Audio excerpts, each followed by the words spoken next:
দিয়েছেন, তখন আপনাকে মরতেই হবে। 2026 সালের ঈদ উল ফিতরে মুক্তিপ্রাপ্ত সফল সিনেমাগুলোর মধ্যে দম অন্যতম। দেশের গণ্ডি পেরিয়ে বিদেশেও বেশ সফল দম।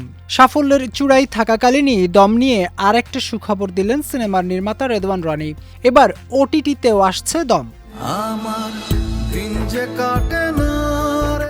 সম্প্রতি একটি ওটিটি প্ল্যাটফর্ম জানিয়েছে, কোরবানির ঈদ উপলক্ষে 2026-এর মে মাসে ওটিটিতে মুক্তি পাচ্ছে সিনেমাটি। অর্থাৎ ঘরে বসে দম উপভোগ করতে পারবেন দর্শকরা। দম ওটিটিতে রিলিজের ঘোষণার পর থেকেই দর্শকদের মাঝে উচ্ছ্বাস দেখা গেছে।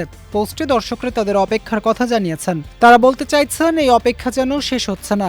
একজন মন্তব্যকারী লিখেছেন, দেশে থাকাকালীন অনেক চেষ্টা করে দেখতে পারিনি, এখন অপেক্ষায় রইলাম।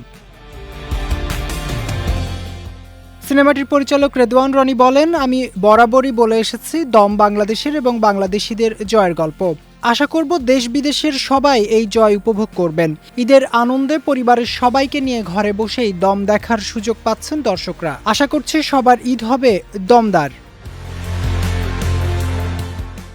সিনেমার প্রযোজক শাহরিয়ার শাকিল আশাবাদ ব্যক্ত করে বলেন, প্রেক্ষাগৃহের দর্শকরা বলছেন দম সিনেমা বাংলাদেশের চলচ্চিত্রকে লেভেল আপ করেছে। প্রতি সিনেমায় এটাই আমাদের চেষ্টা থাকে। এই চেষ্টাটা এবার সবাই দেখার সুযোগ পাবেন, সেজন্য ভালো লাগছে।